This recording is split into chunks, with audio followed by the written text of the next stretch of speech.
Hello, everyone. It is time again on Monday night for Faire Life with Andrew McKee. And wow, we are back. Now that we had a week off before, and well, sort of a week off. We had Faire Life before, but we did put off Gathering and Shakespeare Reviews for this week, which I think was a good thing. And I give Lee full credit for deciding that. I mean, we talked about it, but she kind of presented it, and I totally back her up on this. I think it was the right thing to do. I really do.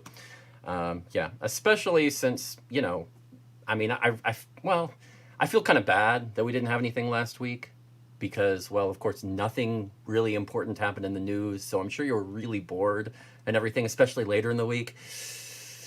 But yeah, but we're doing it this week, so it'll be okay. We try. So hello, everyone. I see a lot of you here. Susan, Damaris, Brad, Janine, Jan, Kathy, Alicia, Kurt.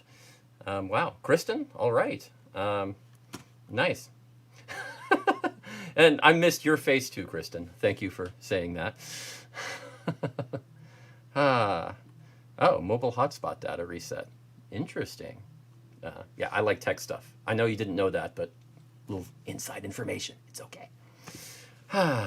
So yeah, I think it was good that we took the week off. Very, very interesting week. Wow. But it's okay. It's okay because we've got a lot of good stuff coming up this week. And oh, Jan is asking if we had much snow your way. And I'm sure that's probably for everyone a good general question. I'll start with that with say, yeah, I did. I did get a decent patch of snow, and it stayed around for a whole day and a half. It was crazy, I say. But no, I mean, the good thing about Austin is that when it snows, nobody really goes out unless they have to, because nobody knows how to drive in snow here. It's yeah. I mean, they'll drive on the highway like 35, 40 miles per hour, but it's okay because everybody does it, and it's not too bad. But yeah, it is. Everything shuts down. Everything shuts down in the snow. I mean, people in Buffalo would make fun of us. That's how it is in Austin. And okay. Oh wow, 3 inches. Not bad, Katsurita. That's impressive. Not bad at all. And a donut dusting here in Montreal. Wow, a donut dusting. I like it. That's a very Canadian way to put that. I think a donut dusting. And no snow for Kathy. Well, I understand. Yeah, snow is an interesting thing. I mean, let's put it in fair terms because I have played music in the snow at a fair before, and it is an interesting experience. Yeah, I mean, I found that under 50 degrees, my fingers don't quite move as fast, and you start to be able to tell. I mean, you can play whatever you want for a little while, but it won't last the whole day. And I don't care how much you bundle up, your hands will not be able to play the fast stuff pretty quick. So you get about several hours into 30s or lower, and it is a bit rough. It is a bit rough, even when you're inside covered up, with just, it still has outside from the sides, but when you have a covering over you, it still doesn't matter. And yeah, and for me, the rule of thumb is as long as there's no wind, I can kind of deal with it because I usually play a wind instrument a lot of the time when I'm on the street in lanes anyway. So playing a wind instrument when the wind is blowing back is not easy. I do not like it. Wow. A mini blizzard in Nebraska on the 23rd, Brad. Wow. That is interesting. Yeah, I mean, for us, it was 70 degrees just a few days ago. So it's really strange. Really strange. But yeah, it's gone now. It'll be nice and not so cold now. Yeah, Jan's right. Maybe back to 70 again here in Austin. So I like it. Oh yeah, and Alicia, pouring rain. She says that she's performed in pouring rain, and yeah, I mean, I have too. It's not easy. I put the cloak over me and try to cover up the important instruments, and I'll just play plastic recorder. There's a reason I use a plastic recorder. There is. I mean, I have many wooden recorders, and they're great, but weather, not so great. So I played them outside for the first few years, and then after I'd lose, they would essentially die on me, one a year, and I started getting the expensive wooden recorders, you know, hundreds of dollars, and it's kind of like, yeah, no. So I looked for the best quality plastic recorder I could find, and it cost me $40. And I thought, maybe I've got something here. Maybe I've got something here. So, you know, actually, I don't think I've ever done this for anyone else. So, yeah, I'm gonna do this. I'm gonna play both, so you can actually hear the difference. See if you can hear a big difference. So let's see. Yeah, let's see. Uh,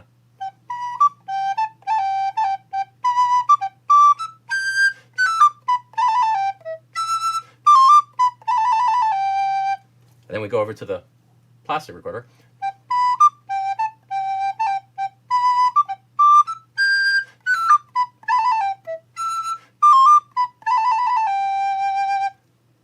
Exactly. I mean, I can tell a difference. I usually describe the wooden recorder as sounding a little more earthy, but this is a very good plastic recorder. It sounds about as good as you can on plastic. And you're right. Drew said that his was $10, and it's awesome. The Yamaha basic $10 model is very good. There, when you start getting to the $40 model of plastic soprano recorders, the difference is only that, but it is a difference.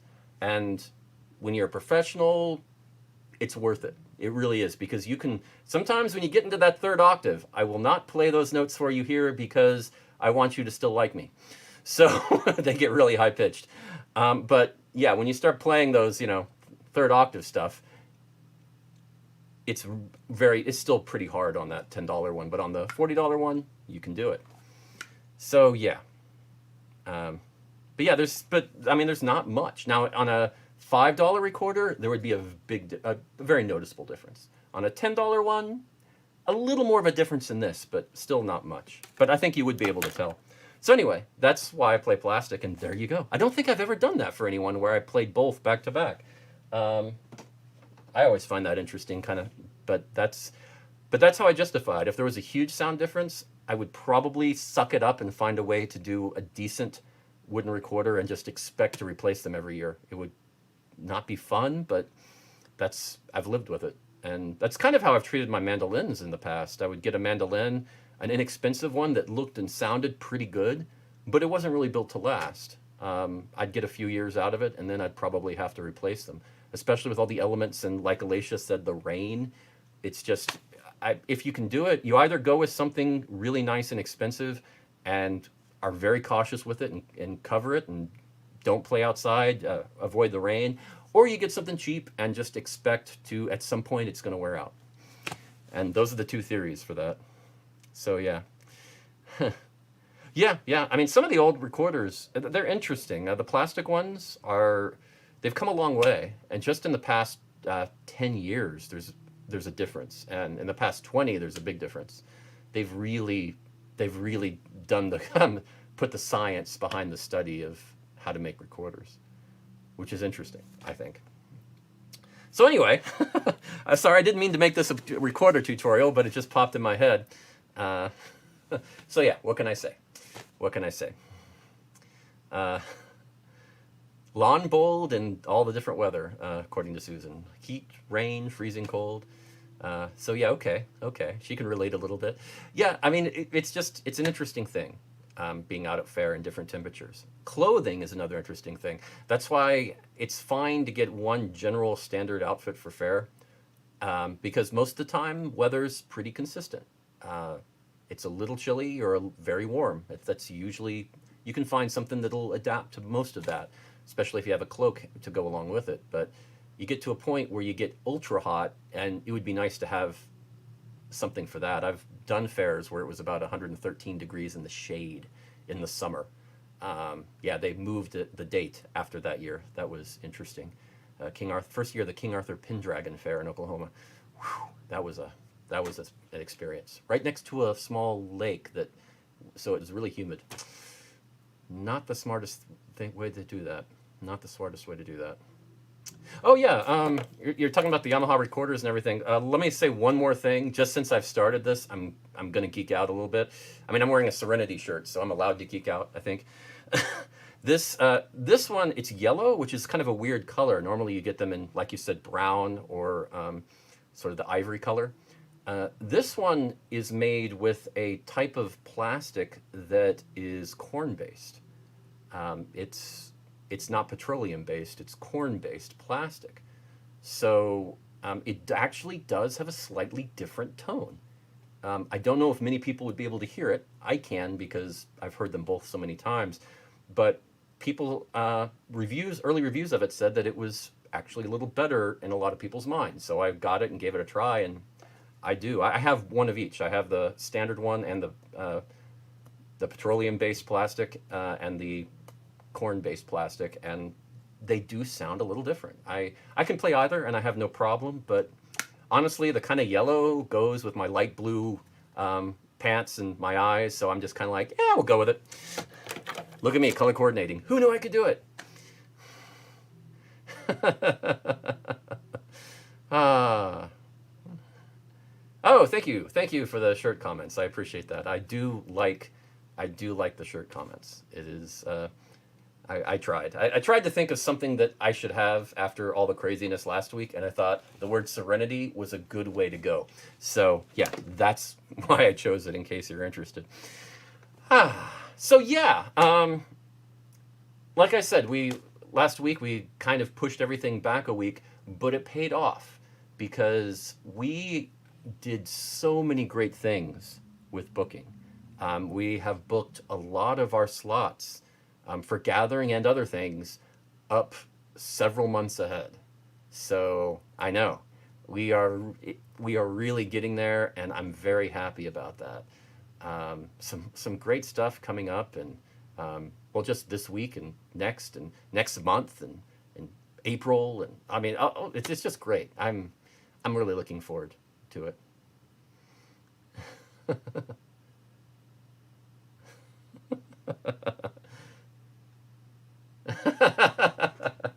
And I'm sorry, I was reading the comments, and Alacia said that I'm saying that I do everything for the aesthetic. Got it. Yeah, that's it. That's exactly yeah, that's exactly how I do things. Interesting. That's like the only time I've ever thought to do that. So that's an interesting concept. But yeah, we are super booked up. And now the beautiful thing, though, the wonderful thing about this is guess who's coming up in a few weeks? Somebody in the comments right now. Oh my gosh, somebody in there now. That's right. Drew Hyatt is going to be performing on our Thursday show here in a few weeks. So it's something to look forward to. And yeah, then, oh gosh, we have, who all do we have coming up, guys? We have, some interest. I mean, we tried to go with some groups who haven't been on the show before for the most part. A few that have, but mostly new faces for you. So you have, right. That's right. Drew makes a very good point. I forgot. I forgot about that. It's not. It's actually somebody else. It's oh gosh. What is his name? What is his name? I keep forgetting. It's it's Jakeem, I believe, the who does magic and wonderful tricks that will amaze. So that is who it is. That is who it is. But yes, that will be interesting. We have Drunken Disorderly are going to be on, and that should be interesting. Oh yeah, and I forgot. And yes, Jakeem the magician. Thank you, Drew. And then we have some.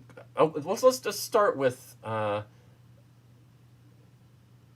mean, for those of you who are familiar with Sherwood, Alan Adale from Sherwood is going to be on in a few months, so that should be kind of cool. Somebody you know, and oh gosh, a big surprise is also going to be Abby Green is going to be on our show in I believe in April. She kind of took a hiatus last year from performing, and has been doing other things, and it decided to, I want to get back into this, and a great performer and musician, and I am really looking forward to that show because she really hasn't performed in about a year, so this is kind of going to be a cool kind of a comeback show. I mean, I don't know how you even describe this. It's just I was so excited when we got a yay for her, and so that's going to be awesome. And Allendale, and I oh gosh, but this week, okay, this week I should talk about that because this week on Gathering is going to be cool because we got a recording of one of the last performance shows at any fair from last year. It was recorded on the last weekend of the Louisiana Renaissance Festival. I know. That is kind of cool. It just kind of felt right to start off with the last show from last year. It seemed like let's do a final goodbye to last year and then we can move forward. And I think it's going to be really cool. I think I have a sample here I can show you, just a quick little, I can show you the intro, I guess, for that. Let's do that. Here we go.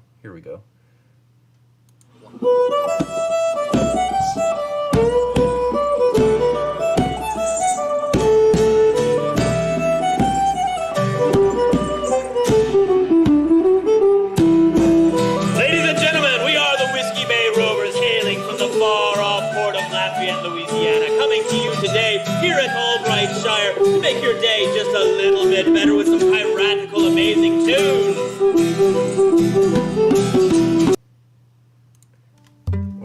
Whoa. Sorry, wrong click there. I never do that. I don't know how that happened. But no, yeah. So we got the sneak peek there, and that's kind of cool. That's from the Louisiana Renaissance Fair, like I said, and that is the Whiskey Bay Rovers. They are a lot of fun. They did do a show for us last year, several months ago. I'm trying to remember exactly when it was, but it was really good. And that was, it is a lovely location, and I think it's a fun show. What I ended up doing was I ended up taking bits from, they did 2 shows, and a funny thing happened, like these kids kind of got in front of the camera at one point in one of the shows, and there was a camera problem with one of the other shows, so I kind of mixed and matched parts from both shows into one, so it worked out. For a little while, we weren't sure if we could manage it, and we thought the show might have been lost, but we pieced it together, and it is really, really cool. So I think you're going to like that this Thursday. Whiskey Bay Rover, 7 p.m. Lee put up the RSVP, so please click on that on Facebook. And if you're on YouTube, you'll be able to see it there too, like always on Thursday. And it's going to be cool. It is just going to be a cool show. So I'm really looking forward to that. Okay, let's see. Right, the other thing we have this week is the first Shakespeare reviews for the year. Now, this was actually recorded at the end of last year, and we ended up just kind of running out of weekends because when we decided to do the Christmas special, that kind of filled that slot. So we said, well, we'll just put this till the following year. And so this is the last one that was recorded last year. So I kind of like it because Gathering was recorded in December and this was recorded in December. So it makes sense to me. That kind of works. Sort of like a homage to the end of last year in a way, or at least the few good things from last year. So this will, I think you'll like this. It is a fun episode. The movie, I believe I've told you this before, but let's see. The movie is, oh gosh, what is the movie? The movie is,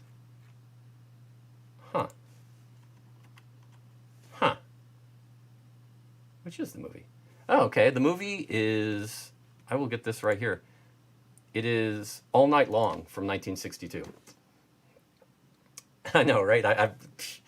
Last year. I'm already working on the next 4, so it just evaporated from my brain for a second.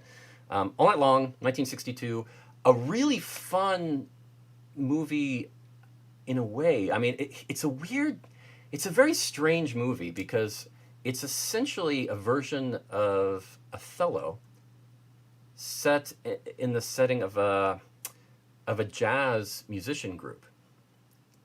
And it's kind of fascinating. When you watch it, you're kind of like,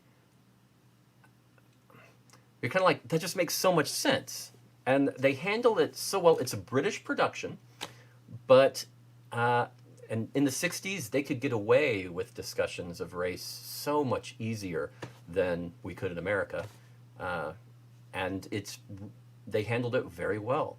I mean, this was 6 years before that landmark movie, Guess Who's Coming to Dinner, with Spencer Tracy, Katharine Hepburn, and Sidney Poitier, that dealt with the subject of race. But they did it 6 years before, and they didn't add the humor element as much. This is a serious film.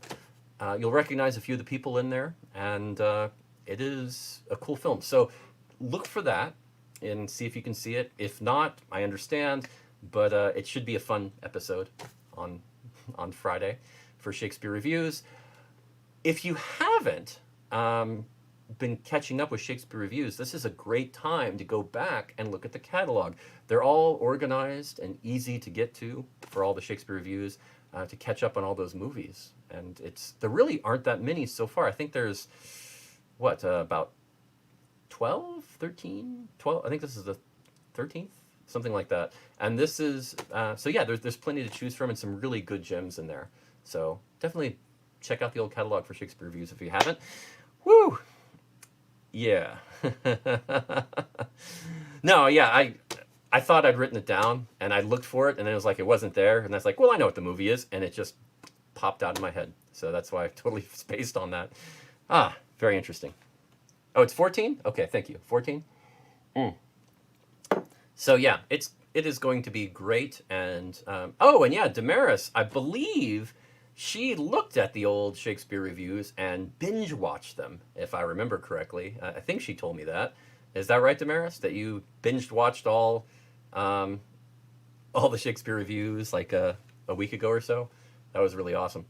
That is always fun because there's always some good movies in there that maybe you haven't seen, or it's a good excuse to see a movie again. Oh, wow, okay. Thank you, Janine. She's been checking them out too.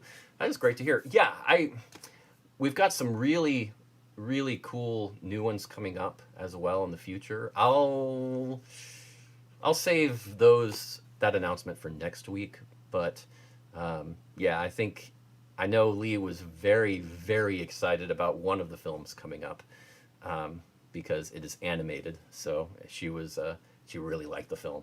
So we'll see how that goes. And thanks, Damaris, for saying that we have a permanent fan, because I never know. We just have fun and get to talk about movies. That's all Shakespeare Reviews is. We pick movies we think are interesting, and then we talk about them and share what we like and what we dislike about them, and have a fun time talking and hanging out with all of you. So that is pretty much the gist. Yes. Lee is she, and the interesting thing was that was not one I picked, Lee. That was Dan. He's the one that threw that movie out. I did not. I went with a different two. How we always do it, and I've told you this before, is when we set it all up, I pick two movies and he picks two movies, and we try to do it as one that's more a very accurate representation, a true adaptation of a Shakespeare play, and the second one that is a very loose adaptation of a Shakespeare play. Yes, Janine, you're probably wrong, because there's the obvious animated one, and we will be doing that. Do not worry.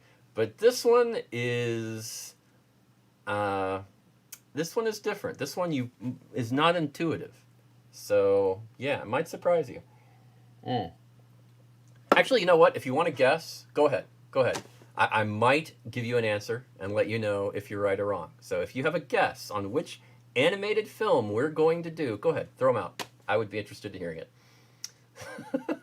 That could be fun. But yeah, it is interesting. Wow. Oh, and while you're thinking about that, we do have one interesting thing that might be coming up. Um, my old group, the Brobdingnagian Bards, we might be doing a live show coming up here in a few months. It's so Mark might be coming uh, to Sherwood Forest Fair, so he'd be coming to the Austin area. So we might be able to get together and do a live show. Think about that. Like, like not just pre-recorded, actually doing it live. Crazy. So, like a live show, right? Right? Oh, right. And they're Shakespeare based and animated. So Rosencrantz and Guildenstern are Dead was not animated. Although, let's be honest, the actors, they're pretty animated, but that's not truly animated. So that is a difference. That is a difference. Mm. Yes, and Susan guesses The Lion King, and that is, of course, the obvious one in my mind that most people would think of. And that is going to be on the list, but that is not the one we're doing in this group. Probably the group after, or the group after that for sure, because it has been on our list. But this one, I still think it was a fairly inspired choice. Mm. Yeah. Yeah, Richard Dreyfuss is a bit of a cartoon, so I'm going to agree with Drew on that. I'm definitely going to agree. Oh, mercy. But yeah. I do. I'm really excited about doing a live show. I think that's going to be a lot of fun. Getting it all set up. I haven't really done anything quite like that since we did our first show and we did the pub sing. So I think that's going to be a lot of fun, just to go downstairs and set everything up and stream it out. It should be fun. Lady and the Tramp. I like it, but no, that's not the one. And How to Train Your Dragon, also interesting, but no, not that one either. No, that one either. And Alicia said it, so yes, she, Alicia got it right. It is Nomeo and Juliet. Nomeo and Juliet. That is the movie that will be coming up in a few weeks. It is an animated film with played with. It's essentially about, it's Romeo and Juliet as performed by garden gnomes, as in gnomes from two separate gardens, as in are like two separate houses. It is. It actually is done well. I would have lost that bet. I mean, just looking at the preview and the concept, I really thought it would just be something that a 7-year-old would appreciate and that's it. But no, it is actually a good film. So I think you're going to like it. I mean, it's not perfect. Don't get me wrong, but it's an interesting film. I'm looking forward to seeing what Dan thinks about it. Generally, I liked it. So that's a little spoiler there for you, but hopefully incentive for you to go check it out and see it. And Susan, that is horrible, and I heartily approve of your phrase, "the more you know." That is excellent. I'm going to be stealing that for sure. And that is true. Lee does have a ridiculous affection for gnomes. I mean, a way over the top obsession with gnomes. It is, yeah, that's her thing. It is. It really is. So a little trivia there. So yeah, I think that's a lot of what we have coming up this week. And yeah, let's see. I think that's the gist. Gosh, I've been working on so many projects at one time, and we've been working with some new people and getting some cool stuff going. Oh, Alicia was actually joking? I thought she knew it because, yeah, it's actually in the shared folder. She could have actually seen it. I guess she just didn't check that out. But yeah, Alicia was right. It's totally right.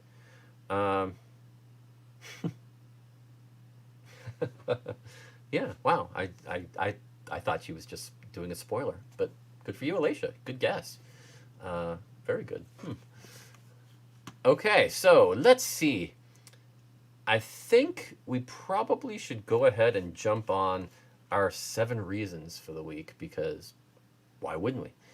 It's always a fun thing. And I tried to come up with something that had nothing to do with anything that's going on at all because I wanted something different.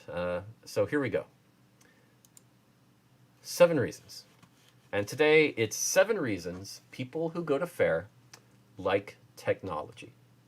So think about it. I mean, I think people who aren't familiar with Faire, they think people that go to Ren fairs, they would rather ride a horse. They don't like cell phones. They just want to live in a log cabin and use a fireplace and hunt for their food, and that's it. That's how they wish life was for them, and and that's oh wow, 7 reasons Andrew loves his shirt. I might have to steal that. Yeah, I think that might be one in the future. Yeah, yeah. But yeah, it's kind of interesting because I think that is the perception that that people have of people who go to Faire. And it's so wrong because so many people who go to Faire are huge computer geeks, technology geeks. But then there's also the fact that a lot of people, because they're on the road sometimes, they will be all about their phone. They will be using their phone all the time. Yeah, and they'll just go, and that's pretty much all of it. I mean, they use their phone like a computer, and they are very good at it, better than I am because I always have a laptop and go that route. But yeah, it's a fascinating thing, and I thought, okay, there's at least 7 reasons why that's the case, right? Oh, really? They're offering me shirts now? Okay. Usually like an XL is usually about what I do. I'm somewhere between an L and an XL, so sometimes I can wear an L, sometimes I can wear an XL. So little trivia there. Okay, number 7. Research, and more research. Because seriously, when you're studying when you're studying the Renaissance or medieval times or whatever, all these different things, what do you use? I mean, yeah, you can go to the library. There's not a lot there. Trust me, I've looked. Yeah, your best bet is to do a lot of internet searches, and you can find out a lot of information. And that is the best way to do it, these days anyway. So yeah, I mean, there are great books to get and all of that, but no. Research. That's a great place to start to get a feel for the Renaissance, and there's a lot of good web pages about them. So yeah. That is what that's why people love it. I mean, you go to Faire and they learn more online afterwards. And Faire inspires people to learn more. And I love that about Faire. I mean, when I first went there, I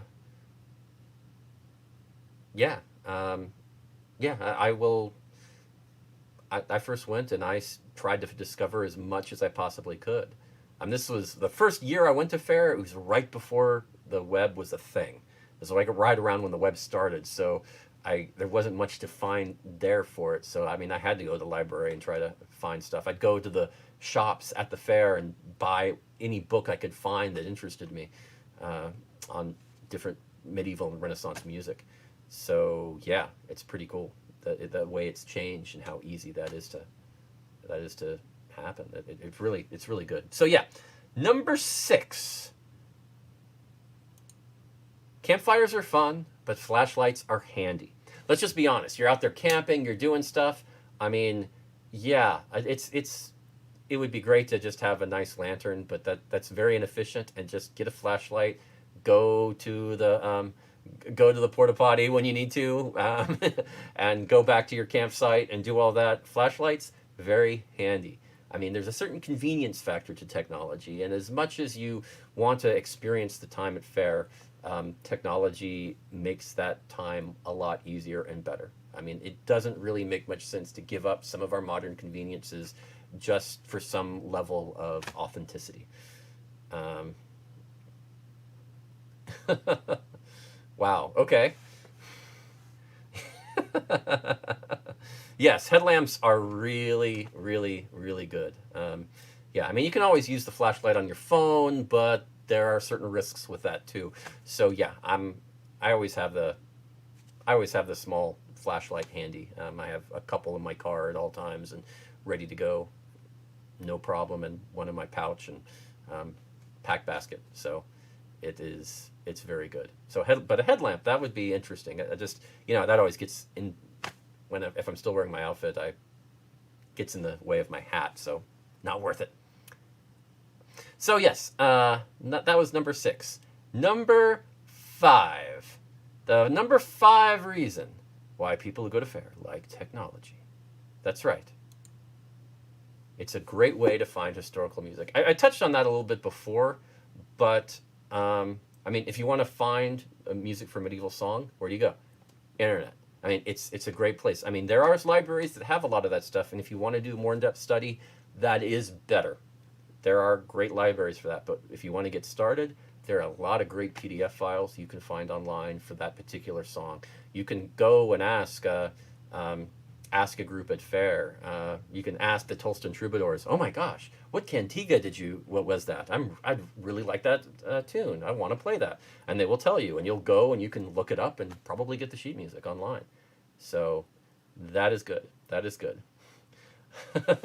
So yeah, great way to find historical music. So definitely worth it. And that's more an excuse, a reason for me, but I think anybody who is interested in music at Faire would appreciate that. Number 4.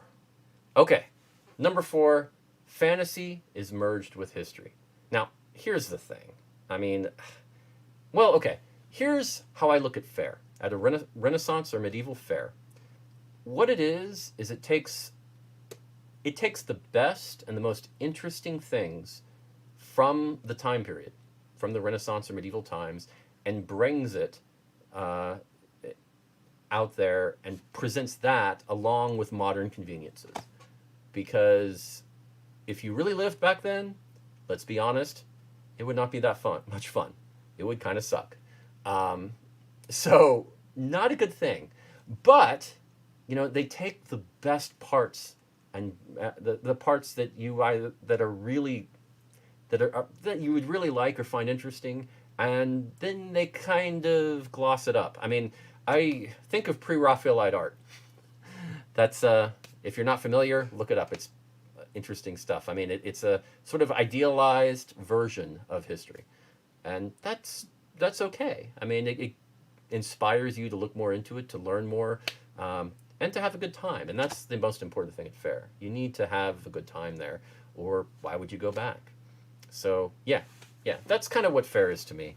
And technology plays a part in that, in those modern conveniences, because you need them. Yeah, I mean, it's crazy to not. I mean, some of the food options would be a little rough if you did not have some of the modern takes on it. Oh yes, Drew is making a reference to the Wayback Machine. Yes, that is. Yes, I do remember the Wayback Machine. That is a classic. Number 3. Okay, with Faire, you can decompress from technology. Now, I use technology a lot, and there are times I really, really just want to get away from it. I wish I could just leave my cell phone at home and go out and do other stuff, and just not even have the remotest chance of anyone bothering me. And Faire allows you to kind of do that, to kind of get away from technology for a while, at least the feeling of technology. So it feels more like you're getting back to nature. I mean, I know that's a bit of a stretch, but for the average city goer, that's kind of what it feels like. And that is a very good feeling emotionally and psychologically. So yeah. And it's a good thing. And I think that helps people, because they like technology, but Faire is alluring in a different way. So yes, that is a good one. Number two, keeping in touch with friends. Now, here's the thing about Faire. I've known people who worked at Faire for decades, and after the first decade or two, Faire starts to kind of. I mean, the turkey legs just aren't a novelty anymore. It's no longer this magical place that you are experiencing and have constant wonder at. It's a place to go and see all of the friends you've made over the years, because you have made a lot of friends. And you go back and you go to Faire and get to hang out with your friends that might live in other states, other cities, whatever, who come from far away, and that's the only time you ever get to see them. It's like a big reunion of some of your best friends normally. Now, what technology allows you to do is to be able to easily keep in touch with them away from Faire. You can talk to them on chat. Now it's pretty common to do video and Zoom, and be able to keep interacting with them away from Faire. And that is great. That is great. And yeah, Kristen, she knows what I'm talking about. She's been doing Faire for a few years now, and it's just Faire friends. I mean, that's one of the biggest issues with last year's Faire closings, that people wanted to go to Faire, but they didn't get to see all their friends. I mean, they missed out on seeing and interacting with some of the best friends they have, and that was traumatic. So hopefully we'll be getting back to being able to do Fairs here pretty soon. And yeah, Sherwood should be one of the first ones to open, assuming it happens in early April. Yeah, fingers crossed. Whew. Yeah, that's very true. So the number one reason that people who go to Faire like technology, and here you go. Here's a misconception. Liking tech doesn't mean you can't like a book. Okay? I mean, it's just, the reverse is true. Liking books doesn't mean you don't have to like technology. It's also a common thought. I mean, kind of like what I said at the beginning, people think that it's one or the other. If you like one, you can't like the other, and if vice versa. That's not true.